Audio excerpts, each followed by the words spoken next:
selamat malam Bapak Ibu Saudara yang dikasihi Tuhan. Selamat datang di Menara Doa Segala Bangsa. Pada malam hari ini adalah malam Financial Miracle dari Menara Doa Segala Bangsa dengan kegerakan Transfer of Wealth, Kingdom Business. Kita akan masuk ke dalam firman Tuhan yang dibawakan oleh Bapak PDP Bobby R. Panelewen. Silakan Bapak Bobby. Shalom, selamat malam. Kekasih Kristus. Halo, selamat malam. Haleluya.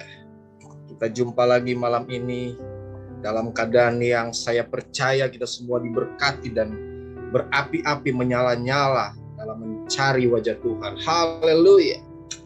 Sebelum kita sharing firman malam ini, mari kita kembali bersatu dalam doa. Kita berdoa bersama-sama. Bapa yang kekal, di dalam nama Yesus, Allah kami yang hidup, yang luar biasa dan perkasa ini, malam hari ini Tuhan, kembali kami datang menghadap hadirat-Mu yang kudus, karena kerinduan kami akan hadirat-Mu, kerinduan kami untuk senantiasa ada bersekutu dengan-Mu ya Tuhan Yesus. Karena kami merasa, kami tahu, kami sadar dengan sepenuhnya bahwa kami tidak dapat berjalan sendiri. Kami tidak dapat berbuat apa-apa di luar Tuhan. Untuk itu ya Tuhan Yesus, dalam situasi apapun, termasuk dalam situasi hari-hari ini Tuhan, yang kadangkala Tuhan secara manusia seperti tidak punya kepastian. Tetapi kami tahu di dalam Yesus Allah kami yang hidup dan perkasa itu dan hebat itu, kami punya kepastian. Kami punya jaminan.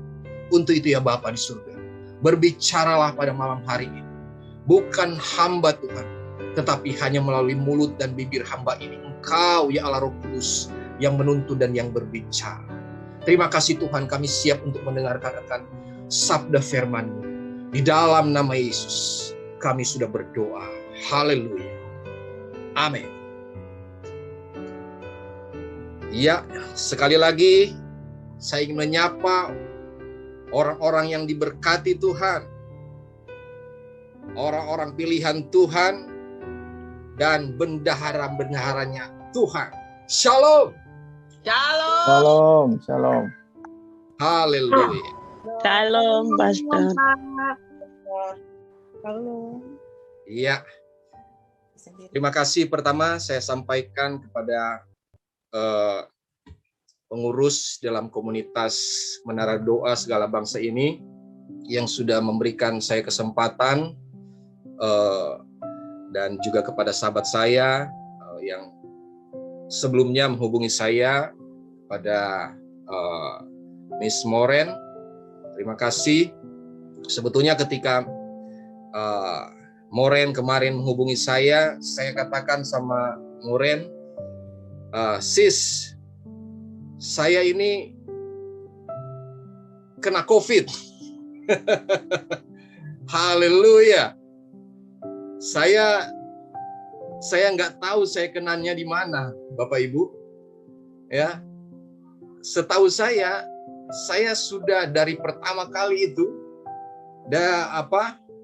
COVID pertama kali itu, ya, saya sudah berusaha menerapkan, mengikuti setiap aturan protokol kesehatan dengan cukup ketat. Ya, setiap apa yang kami lakukan, ya puji Tuhan, ada juga usaha keluarga, orang tua yang kami lanjutkan, dan itu kena imbas kemarin, yang dimana ada yang harus dirumahkan, ya. Dan juga sekaligus membuat kami tidak bisa lagi banyak bergerak karena ada proyek yang dihentikan, ya. Akhirnya hal itu juga membuat kami, ya sudah, kami di rumah, sering berada di rumah. Dan memang setelah juga gelombang kedua ini, kita sudah mendengarkan dengan seksama dari informasi daripada pemerintah, himbauan-himbauan bahwa hal ini kita harus cukup lebih ekstra ketat. Dan setahu saya ini hanya ketemu dengan pasti 1 orang 2 orang saja, dan orang-orangnya kurang lebih itu saja yang saya ketemu, dan kurang lebih seminggu atau 2 minggu sekali, Bapak Ibu. Jadi entah saya kena ini di mana. Awalnya dari istri saya, kemudian kena, dan memang jujur aja secara pribadi waktu istri saya mulai tepar ya.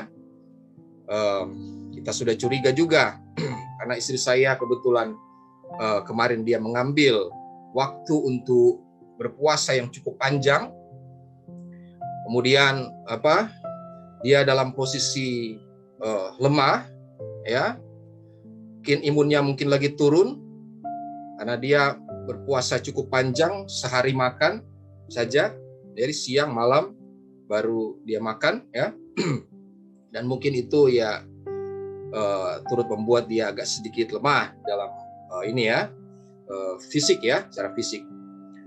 Dan memang saya khawatir karena saya punya anak, Bapak Ibu, punya anak-anak, yang saya punya anak umur 4 tahun, dan ketika dites, kita tes di rumah ya, ternyata anak saya juga ya masih kecil. Entah kenapa Bapak Ibu, saya kok tidak punya rasa takut, rasa khawatir yang berlebihan. Saya nggak tahu bisa seperti itu. Tapi yang saya hanya pikirkan pada saat itu adalah, aduh, anak saya nih. Itu kurang lebih yang menjadi sedikit kekhawatiran saya, ya, Bapak Ibu. Saya bahkan katakan begini di rumah bahwa seandainya kalau boleh saya saja yang sakit, saya bisa memilih. Saya saja tidak apa-apa. Dan yang luar biasanya, pada kira-kira tanggal 5 saya mulai drop, itu malamnya, ya, tanggal 5 Juli ini, saya mulai drop, dan sudah panas gitu ya, kira-kira jam 10, dan sepanjang malam itu, waduh, luar biasa.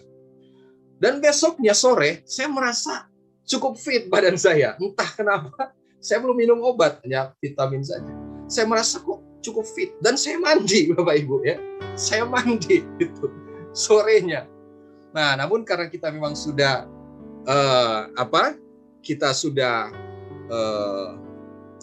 konsultasi dokter, dan juga kebetulan ada keluarga saya yang dokter juga, kepala rumah sakit di Sulawesi Utara, dan saya konsultasi dan saya bertanya, juga dia memberikan informasi tentang, oh ya, ini obat-obat. Nah, kita sudah pesan, ya kita mulai konsumsi. Ya, puji Tuhan ya, Bapak Ibu, saya katakan bahwa kami semua, walaupun memang kami belum tes lagi nih, tapi gejala-gejala yang seperti kami rasakan, kondisi yang kami rasakan kemarin, hari ini, kurang lebih apalagi kira-kira 5 hari, 6 hari belakangan ini, sudah tidak ada. Kami yakin percaya kami sudah sehat, sembuh secara total gitu ya. Dan memang kami terus konsumsi obat-obatan seperti vitamin hari-hari ini, dan kami terus membawa bagaimana imun bisa naik ya Bapak Ibu. Nah, saya ingin katakan kepada Bapak Ibu bahwa memang kita kadangkala menghadapi proses-proses dalam kehidupan ini, apapun itu, kadangkala memang itu datang begitu saja ya Bapak Ibu. Kita kadangkala tidak menduganya bahwa persoalan itu datang, tantangan itu datang ya, menghampiri kita. Kadangkala mungkin kita merasa bahwa kita sudah berdoa ya, dengan sungguh-sungguh kita sudah berdoa. Mungkin bahkan kita sudah puasa ya. Mungkin kita merasa sudah melakukan apa yang firman Tuhan katakan. Tapi kok kenapa masih ada persoalan itu di dalam kehidupan kita? Bapak Ibu, jangan khawatir. Persoalan boleh datang, masalah boleh datang. Tapi asalkan Tuhan berjalan bersama kita, maka kita tidak perlu takut atau khawatir apapun itu.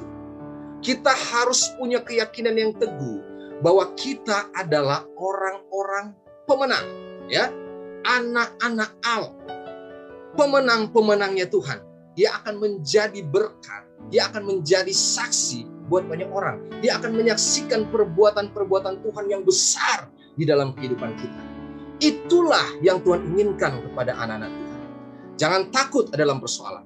Tetapi khusus untuk juga situasi COVID ini, Bapak Ibu, saya tetap menyarankan kita harus ikuti aturan, ya, ikuti anjuran pemerintah.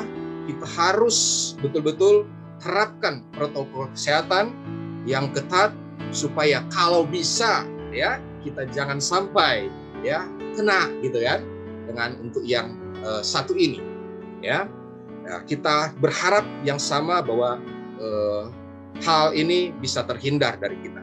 Tapi kalau mungkin Bapak, Ibu lanjut entah bagaimana ya, karena Bapak Ibu jangan takut, berdoa dan happy saja. Ikuti, minum obat ya, ikuti terus apa yang sudah dianjurkan oleh dokter. Ya Bapak Ibu, malam hari ini saya diberikan tema tentang finansial ya Bapak Ibu.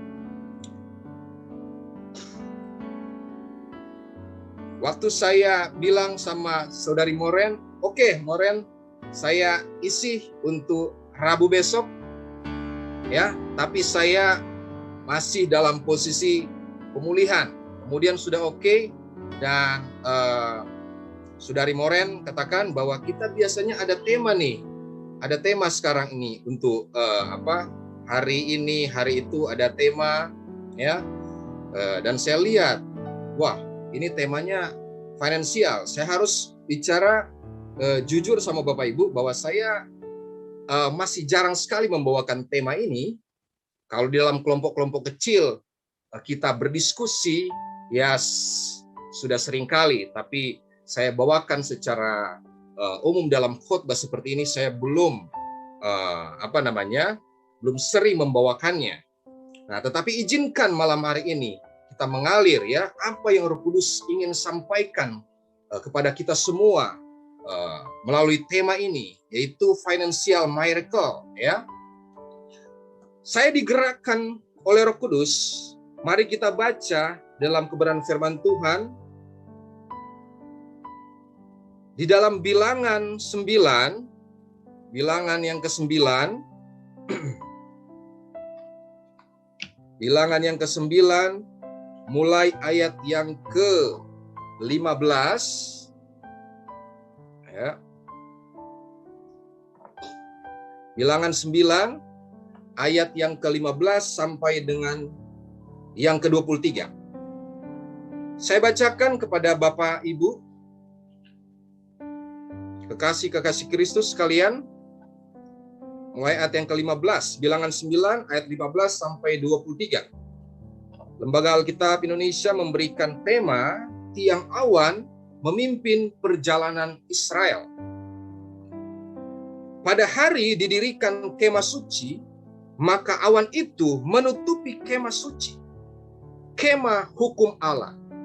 Dan pada waktu malam sampai pagi, awan itu ada di atas kemah suci, kelihatan seperti api. Demikianlah selalu terjadi. Awan itu menutupi kemah, dan pada waktu malam kelihatan seperti api.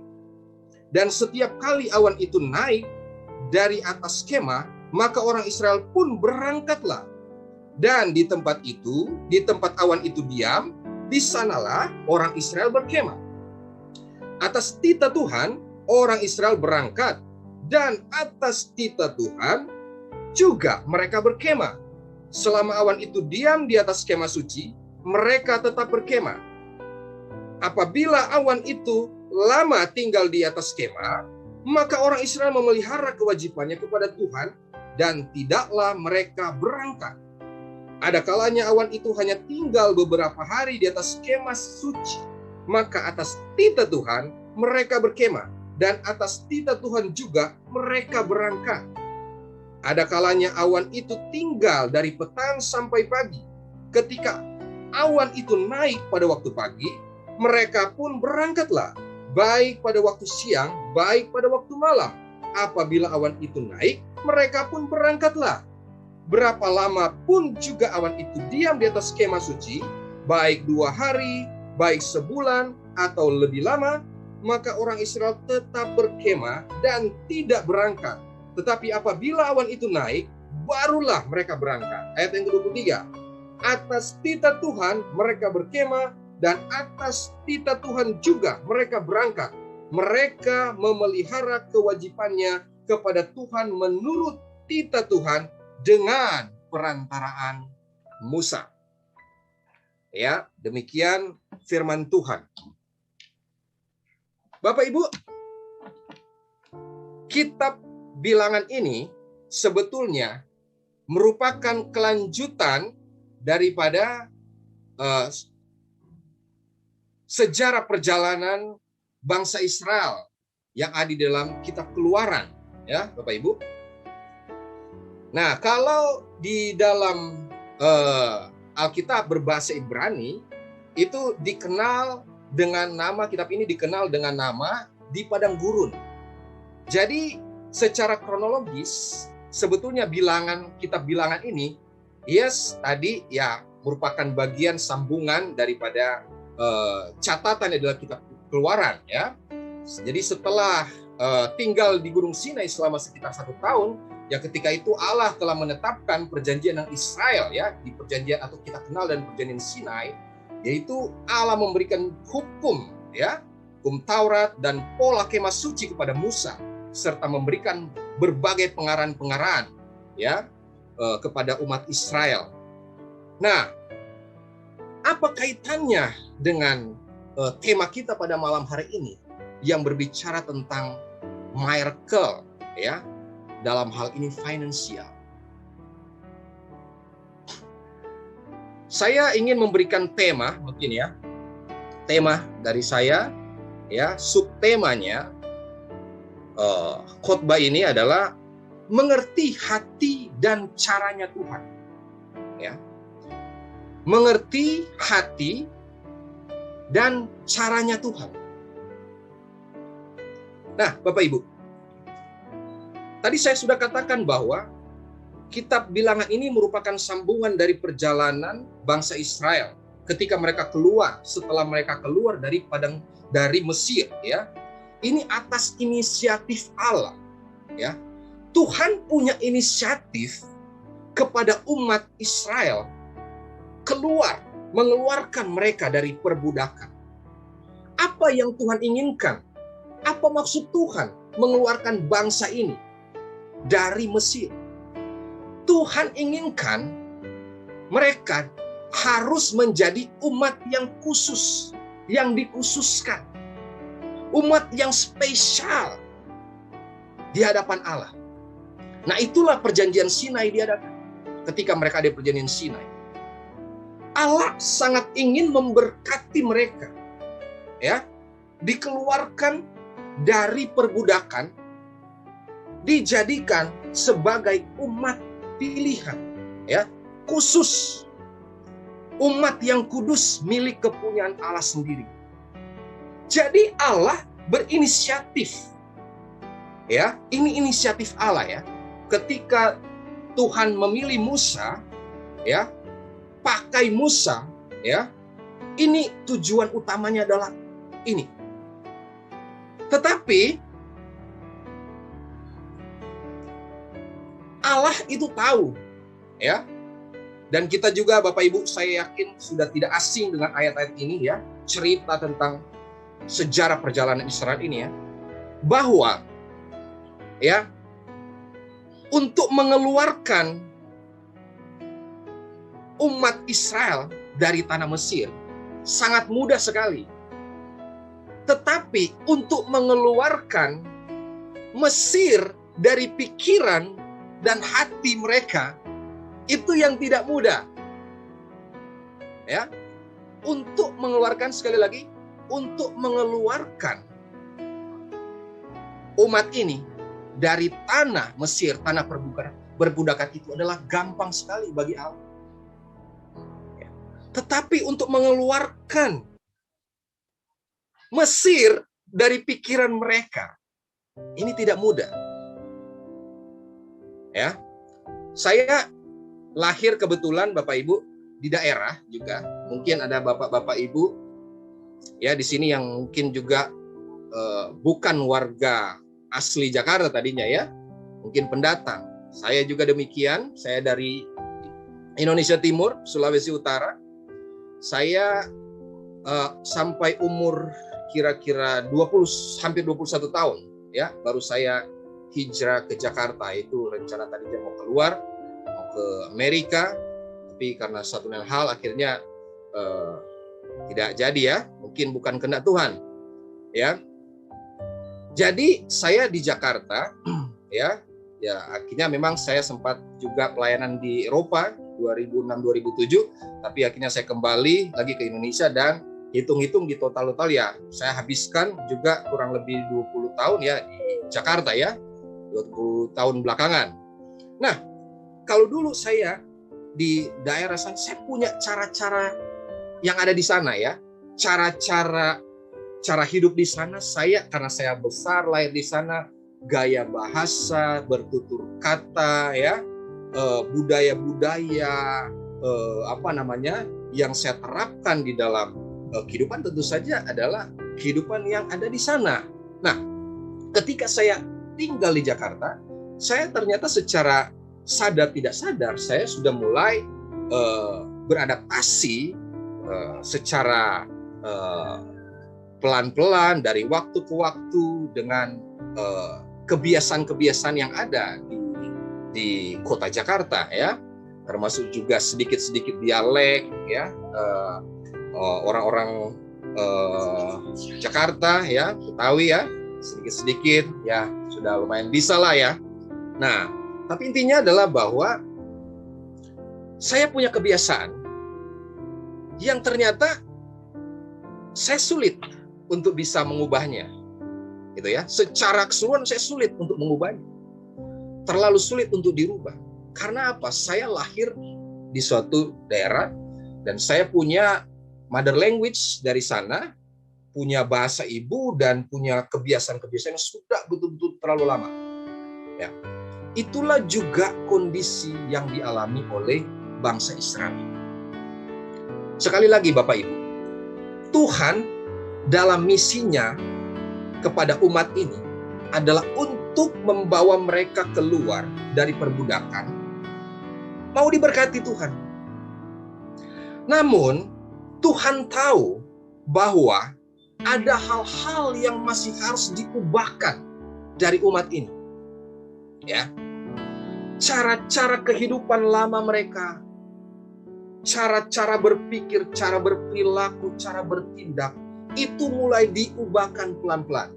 Dengan cara apa? Tuhan menyampaikan beberapa peraturan-peraturan melalui hambanya Musa. Ini. Harus dilakukan ini. Dan apa yang kita bisa pelajari dari sini, dari ayat ini? Pertama, kita lihat bahwa di dalam ayat yang ke-17 ya, sampai dengan ayat yang ke-22, kalau Bapak Ibu bisa kembali baca lagi, ternyata Tuhan inginkan adalah, saya bahasakan, Tuhan ingin umatnya mengikuti alurnya, caranya Tuhan, cara berjalan bersama Tuhan. Ya, jadi dikatakan sampai beberapa kali di sini ya, kalau awan itu diam, ya, kalau awan itu tinggal, ya, di situ belum naik artinya siap-siap untuk berjalan, bergerak, maka mereka juga harus tinggal. Kalau awan itu tinggal, mereka tinggal. Entah sampai berapa lama, apakah cuma sehari, 2 hari, atau mungkin cuma semalaman saja, gitu ya. Dan itu kapan saja. Bisa juga tengah malam, ya. Awan itu tiba-tiba naik, mereka harus berjalan, harus bergerak. Bongkar mungkin tenda-tenda perkemahan mereka, tempat tinggal mereka, bongkar, jalan.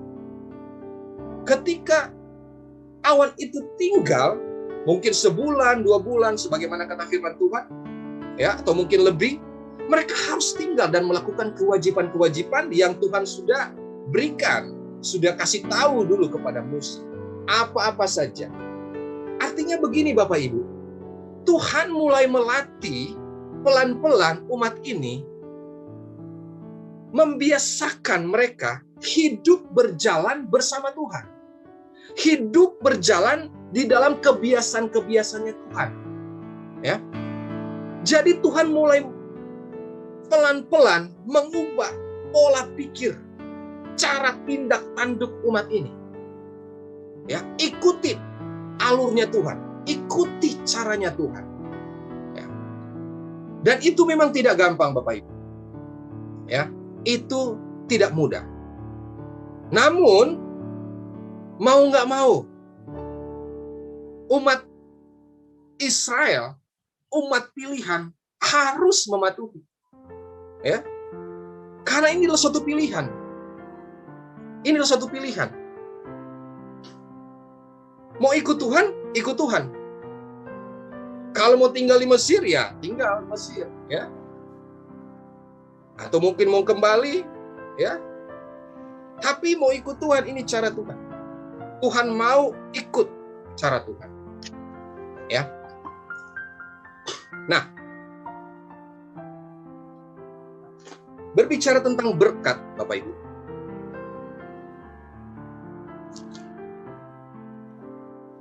Saya seringkali juga berdiskusi dengan beberapa teman-teman, ya, teman-teman pebisnis, teman-teman juga ada juga yang orang-orang berkecimpung di dunia akademis, ya.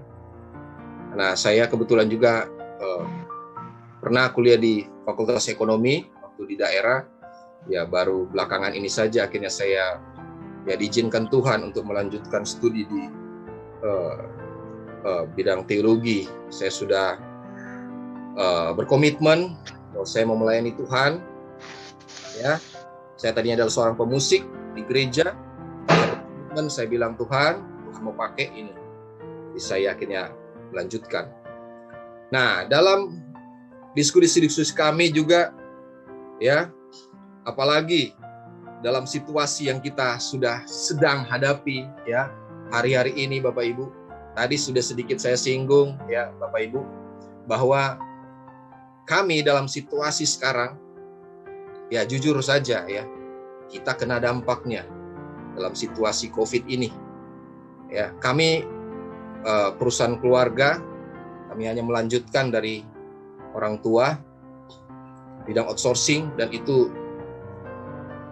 cukup berdampak bagi kami. Ya, cukup memukul kami.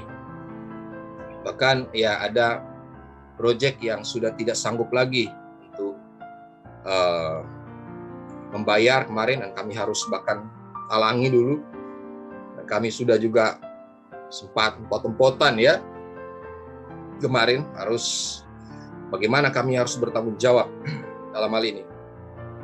Nah, Bapak Ibu, yang ini saya sampaikan adalah bahwa ternyata sistem ekonomi apapun, sehebat apapun yang ada di dunia ini, yang diciptakan oleh orang-orang dunia ini, itu kapan saja bisa mengalami goncangan.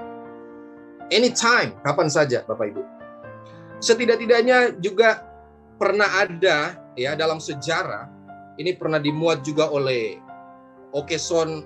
okezone.com ya, dalam halaman ekonomi mereka.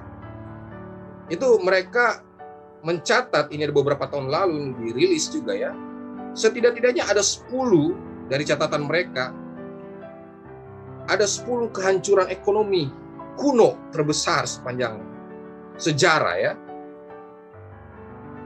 Yaitu pertama adalah Kekaisaran Romawi. Wah, siapa yang tidak tahu ya Kekaisaran Romawi, apalagi yang senang belajar sejarah gitu. Kekaisaran Romawi itu sangat luar biasa, berkuasa ya, dan kekuatan yang sangat besar. Tapi pada abad keempat ekonomi hancur ya. Itu yang ada. Detailnya Bapak Ibu bisa baca penyebab-penyebabnya ya.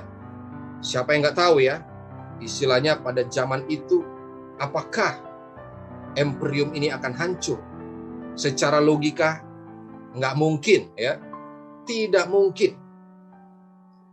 Kemudian juga catatan yang lain ada seperti runtuhnya Bank Medici tahun 1470-an, ya. Itu bank kolaps juga, ya.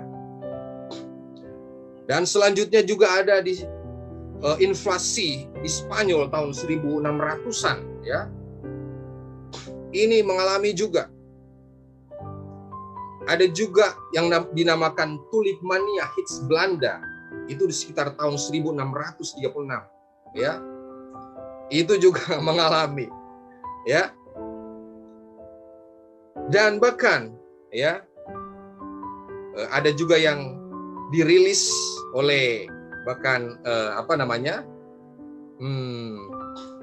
Kompas.com, ya, yang mewakili sistem ekonomi modern, ya, ketika tiba-tiba tahun 2008, ya, kalau tidak salah itu, ya, Lehman Brothers, orang-orang yang ekonom atau apa sangat paham tentang hal ini, ya, yang katakanlah mewakili sistem ekonomi modern, tiba-tiba runtuh, ya, Bapak Ibu, runtuh, ya, kolaps perusahaan ini dengan memiliki karyawan yang puluhan ribu tersebar di seluruh dunia.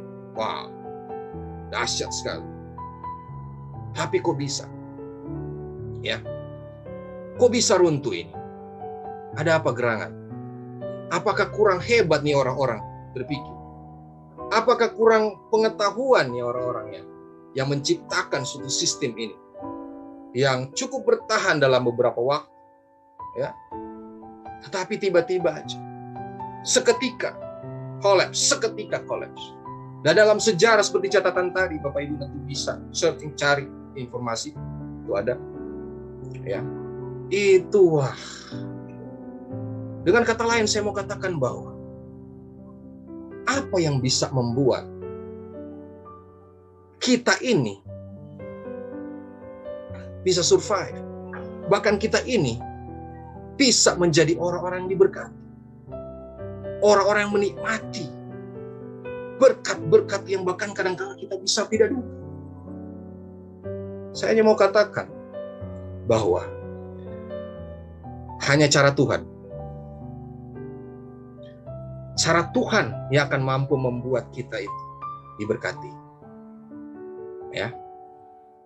Nah, caranya bagaimana? Tadi poin pertama, ikuti alurnya Tuhan, ya. Kalau Tuhan bilang stop, ya, berhenti, jangan jalan, kita berhenti dulu. Kalau Tuhan berjalan, bergerak, jalan, ya. Karena Tuhan, rencana Tuhan pasti baik untuk kita, ya, pasti baik untuk kita. Saya kemarin, Bapak Ibu, ya, punya beberapa planning. Saya sudah berpikir, saya mau bisnis ini, bisnis itu, untuk bisnis baru, ini itu. Saya sudah punya planningnya. Dan juga ada teman-teman, beberapa teman yang datang berbicara, mengajak, ya, bro, kita bikin ini. Wah, kelihatan luar biasa. Tiba-tiba aja gak jadi. Mohon maaf, gak ada satu yang jadi dari planning saya dan teman-teman kemarin. Terus tiba-tiba sudah ada dihajar lagi sama situasi COVID ini, ya, Bapak Ibu. Wow, bisnis yang sudah berjalan pun tiba-tiba kena juga. Nah, saya hanya bisa bersandar kepada Tuhan. Di situ saya tiba-tiba tersentak, Bapak Ibu, ya. Saya tersentak dan tiba-tiba saya harus tersungkur di hadapan Tuhan. Saya katakan, Tuhan, ya, kalau bukan rencana Tuhan, apa yang dia ada otak saya, sudah saya tinggalkan. Tapi kalau ada rencana Tuhan, pasti Tuhan akan luruskan. Tuhan akan sertai, Tuhan akan buat itu menjadi mudah. Apapun itu, saya ngerti. Apapun itu, Tuhan akan buat jadi mudah. Nah, sedikit kesaksian Bapak Ibu. Sebetulnya kemarin saya, istri, kita sudah ada rencana gitu ya. Pengen pindah ke daerah Serpong ya. Dan ada beberapa planning ya. Tadi juga saya katakan itu adalah bagian dari beberapa planning itu. Dan kita pikir ya sudah, kita pindah, kita mungkin bisa ambil rumah di sana, ada jual, ada mungkin apartemen ya di Kelapa Gading, kita bisa pindah di sana. Lagi maju ke bank untuk sudah lihat tempatnya, sudah ada yang kita sudah, wow, BI checking gak lolos karena kita proyeknya begini-begini, kurang oke. Besoknya orang in-house salah satu developer itu menghubungi kami. Bilang, Pak, apa nggak bisa pakai karyawan saja, Pak? Kalau Bapak pakai atas nama perusahaan sendiri mungkin ya gini, Pak. Tapi saya katakan, wah sama aja ya, kita lagi ngalami begitu. Iya, Pak, ini Pak, klien saya kemarin itu kok bisa lolos, Pak. Bisa lolos BI checking dan sudah proses berjalan. Hanya dengan apa, Pak? Hanya dengan dia bawa slip gaji, dia print slip penjualan, hanya jualan cabai, Pak. Jualan cabai online saja, Pak. Penghasilan kurang lebih sekian per bulan, Pak. Diterima sama bank. Saya sudah datang dengan membawa ini loh. Saya punya ada perusahaan ini kan, gitu. BI checkingnya jelek, gitu kan? Nggak baik. Karena kena dampak ini. Ada orang datang hanya dengan ini saya jualan cabai, gitu kan? Diterima Bapak Ibu ya, dan lolos ya, bisa punya rumah Bapak Ibu. Nah, ya, jadi Bapak Ibu, kita tidak bisa menggunakan menjadi patokan apa ternyata yang seolah-olah menjadi patokan dunia sekuler. Ya, bagaimana caranya kalau begitu? Nah, ini saya ingin bagikan kepada Bapak Ibu. Tadi sudah satu poin yang saya kasih, ikuti alurnya Tuhan. Kenapa kita harus ikuti alurnya Tuhan? Sekali lagi, bahwa Tuhan punya rencana untuk kita. Dan rencana itu baik. Rencana itu adalah untuk memang memberkati umatnya. Ya, kenapa Tuhan ingin memberkati? Ya, karena umatnya adalah milik kesayangannya. Ya, anak-anak Allah milik kesayangannya. Orang-orang yang spesial di mata Tuhan. Tuhan sangat ingin memberkati kita. Tapi lagi-lagi, Tuhan mau kita mengikuti caranya Tuhan. Seringkali bukan caranya kita, apalagi kebiasaan-kebiasaan lama kita. Tuhan mau ikuti cara Tuhan. Maunya Tuhan seperti apa? Itu yang Tuhan mau. Ya. Tuhan ingin membersihkan kita dari cara-cara yang lama, kebiasaan-kebiasaan yang lama, dan aturan-aturan yang lama, menuju kepada aturan-aturannya Tuhan, cara-caranya Tuhan. Sampai kapan harus berjalan? Yes. Kalau itu waktunya Tuhan, kalau itu perintahnya Tuhan, lakukan. Ya. Kalau Tuhan bilang jangan, diam, harus diam.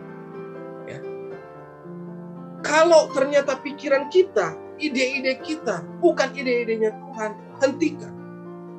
Tapi kalau ternyata itu memang adalah idenya Tuhan, Tuhan pasti akan atur dengan segala macam cara. Dan kita akan menemukan caranya. Dan seringkali cara kalau memang sudah Tuhan izinkan itu dimudahkan.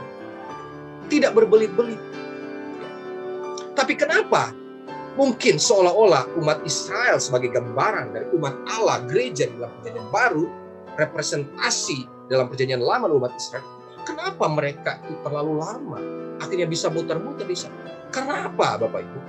Karena cara-cara lama mereka terlalu sulit untuk diubahkan. Sulit sekali diubahkan cara-cara yang lama mereka. Ya. Jadi sekali lagi bahwa umat Israel sebagai representasi umat Allah dalam perjanjian Sinai itu adalah sama juga dengan gereja Tuhan, gambaran dari perjanjian lama. Kalau kita baca dalam 1 Petrus 2 ayat 9, Di situ Petrus menegaskan bahwa kamulah bangsa yang terpilih, imamat rajani, ya, umat kepunyaan Allah sendiri, ya. Umat yang kudus, kepunyaan Allah sendiri. Itu bahasanya sama, ya. Gereja Tuhan adalah umat yang khusus, umat kepunyaan Allah. Tuhan ingin memberkati gerejanya, yaitu saya dan saudara, Bapak Ibu, kekasih Kristus semua, dan saya. Ya. Tetapi kita harus jujur bahwa kita harus betul-betul mengerti alurnya Tuhan. Kita harus mengubah cara-cara lama kita yang masih mungkin mengikuti kita. Ya. Kadang-kala kita nggak mengerti, kadang-kala kita tidak paham, kita pikir bahwa itu adalah suatu hal yang sudah wajar, ada suatu hal sudah rumusan itu. Betul, kadang-kala kita bisa berpikir demikian, karena mungkin memang itu adalah rumusannya, rumus bakunya di dalam dunia ini, ya. Cara-cara sekuler, cara-cara dunia memang sudah seperti itu, ya. Ya mungkin kita belajar di sekolah, di kampus, ya memang demikian adanya. Tetapi kadangkala sebagai umat-umat Tuhan, ya, sebagai orang-orang yang khusus, Tuhan ternyata ingin kita harus mengerti alurnya Tuhan, caranya Tuhan, rumusannya Tuhan yang kita harus pahami di sini, Bapak Ibu. Ya, karena kita adalah orang-orang yang memang Tuhan ingin berkati. Tuhan sangat ingin memberkati kita supaya kita menjadi berkat. Kita memberitakan perbuatan-perbuatan yang besar, seperti dalam 1 Petrus sudah 9 katakan. Kita ini harus memberitakan perbuatan-perbuatan Allah yang besar. Harus menjadi inspirasi, menjadi berkat pada akhirnya untuk banyak orang. Ya, itu tujuannya. Jadi Allah memang sangat ingin memberkati kita, ingin memposisikan kita bahwa dalam suatu posisi yang sangat istimewa, untuk supaya kita bisa menjadi berkat, menjadi inspirasi, menjadi alat Tuhan yang luar biasa kepada banyak orang, di mana saja. Itu keinginan, itu isi hati Tuhan. Ya. Jadi kadang-kala kita berpikir bahwa, waduh, saya sudah berdoa, kok, wah, gimana nih, kok belum dijawab atau belum. Coba mari kita kembali koreksi lagi kita. Apakah kita sudah dalam tracknya tuh, sudah dalam alurnya, caranya? Kita cek kembali. Karena apa? Saya percaya sekali lagi, saya berani katakan, melalui ayat ini Tuhan sangat ingin memberkati, karena kita adalah orang spesial. Ya. Poin yang kedua adalah kita baca di dalam ayat yang ke-23. Ya. Ini mengingat waktu ya. Saya juga persingkat, dan memang poin juga hanya 2 ini poinnya, saya bagikan. Taati perintah Tuhan. Sebenarnya ini adalah ayat pengulangan juga, tapi ditegaskan kembali dalam ayat 23. Saya bacakan kepada Bapak Ibu. Atas titah Tuhan mereka berkemah, dan atas titah Tuhan juga mereka berangkat. Ya. Mereka memelihara kewajibannya kepada Tuhan menurut titah Tuhan dengan perantara Kristus. Hal ini berbicara tentang apa, Bapak Ibu? Ketaatan. Ya. Berbicara tentang prioritas. Kita taat dengan memprioritaskan keintiman dengan Tuhan. Ya. Kita berbicara tentang bagaimana kita taruh Tuhan itu menjadi prioritas kita. Kita berusaha nangkep apa isi hati Tuhan, dan kita prioritaskan keintiman kita dengan menaati perintahnya. Nah, ayat ini sangat relevan sekali dengan Matius 6 ayat 33. Akan kita baca Matius 6 ayat yang ke-33. Ya. Matius 6 ayat 33 saya bacakan kembali buat Bapak Ibu. Tetapi carilah dahulu kerajaan Allah dan kebenarannya, maka semuanya itu akan ditambahkan. Ya. Cari dahulu kerajaan Allah dan kebenaran. Ini berbicara tentang prioritas. Ya.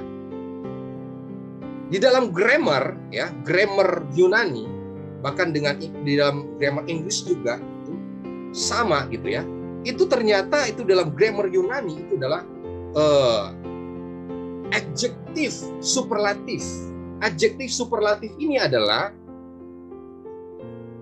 paling diterjemahkan artinya adalah paling atau gitu. Jadi yang menjadi intinya atau yang paling utama gitu kan. Yang Tuhan Yesus katakan, ini perkataan Tuhan Yesus ya. Ayat ini adalah perkataan Tuhan Yesus. Yang paling utama adalah apa? Cari kerajaan Allah dan kebenarannya. Ya. Cari kerajaan Allah dan kebenarannya. Kata kerjanya di sini ini menggunakan prostetesetai, ya, atau dalam bahasa Inggris ditranslasikan sebagai will be added, akan ditambahkan. Kalanya itu di dalam parsing bahasa Yunani itu adalah ternyata itu adalah future indikatif pasif, ya. Artinya apa Bapak Ibu? Kalau kita mengutamakan Allah atau kerajaan Allah ini dan kebenarannya, maka berkat-berkat ini akan ditambahkan. Indikatif itu artinya adalah suatu kepastian. Ya, suatu kepastian. Dan anehnya dia pasif, ya. Sifatnya di sini pasif dalam kala Yunaninya ini. Artinya apa? Secara sendirinya berkat Tuhan itu akan datang mengalir dalam kehidupan Bapak, Ibu, dan saya dan saudara. Berkat itu akan mengalir, ya, secara sendirinya. Kita nggak tahu cara-cara Tuhan. Apakah pertanyaannya? Apakah kita tidak boleh berusaha? Kita harus berusaha, ya. Kita harus melakukan bagian kita. Tetapi ingat, yang Tuhan mau adalah pertama, saya sudah bilang tadi, bahwa kita harus ngerti hati Tuhan, caranya Tuhan kita harus tahu. Kita harus sinkron dengan caranya Dia, ya.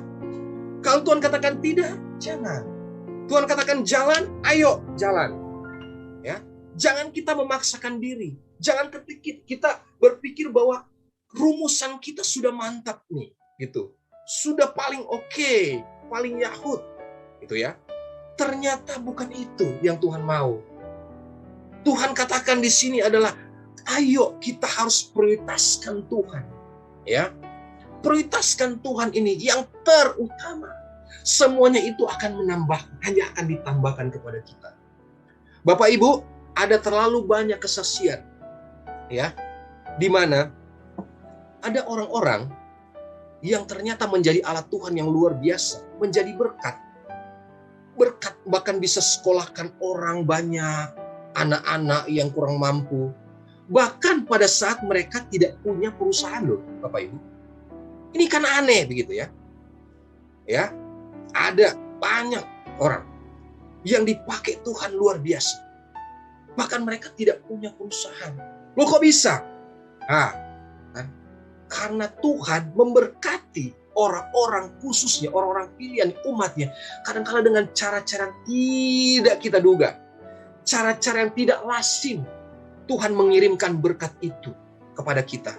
Kepada orang-orang pilihannya. Ya. Ada juga orang-orang yang bahkan sebaliknya, yang kelihatan punya ini, punya itu, tapi tidak dapat memberkati, tidak bisa menjadi berkat. Ya.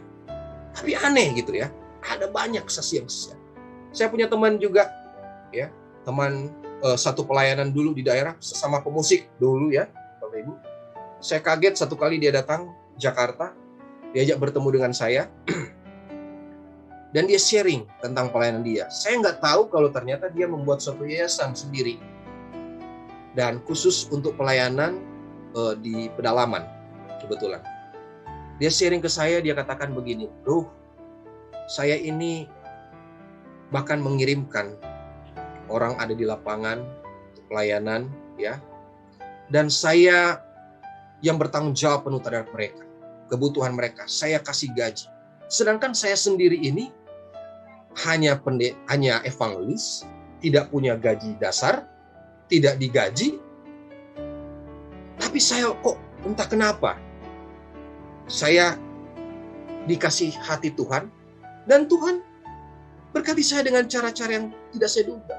Walaupun jujur aja kadang-kala juga saya, aduh Tuhan gimana nih, sudah waktunya nih, tapi gimana nih? Tahu-taunya Tuhan kirim.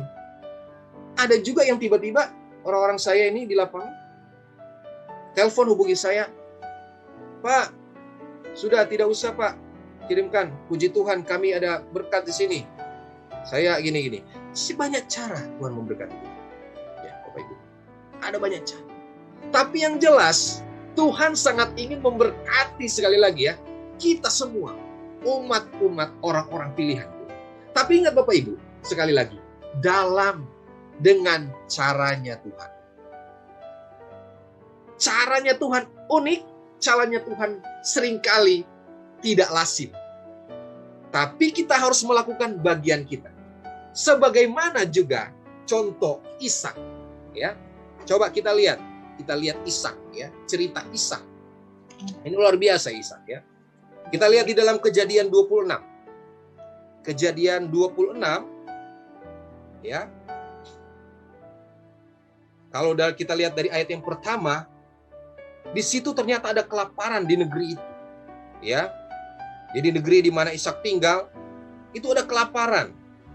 Maka akhirnya Ishak pergi ke Gerar, ya, kepada Abimelek raja orang Filistin, ya.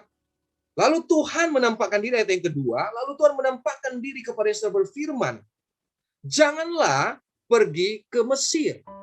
Diamlah di negeri yang akan kukatakan kepadamu. Tinggallah di negeri ini sebagai orang asing. Maka aku akan menyertai engkau dan memberkati engkau, sebab kepada mula dan kepada keturunanmu akan kuberikan seluruh negeri ini, dan aku, ini Tuhan, akan menepati sumpah yang telah kuikrarkan kepada Abraham ayahmu. Wow. Ya. Dan kita lihat ayat yang ke-12. Apa? Ini adalah merupakan respon Ishak, ya. Ayat yang ke-12 saya bacakan. Maka menaburlah Ishak di tanah itu, dan dalam tahun itu juga ia mendapat hasil berapa? 100 kali lipat, sebab ia diberkati Tuhan. Ini yang saya ingin katakan kepada Bapak Ibu. Jadilah orang yang diberkati Tuhan. Ini kuncinya Bapak Ibu. Kalau Bapak Ibu baca ayat-ayat firman Tuhan yang lain, sampai menjadi orang yang sedemikian dihormati oleh orang Israel, bahkan sampai akhir dunia ini, yaitu Daud bagi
tanah Mesir itu ya. Waduh, kita nanti ditinggal nih ya. Kaum kita nanti udah berjalan nih ya.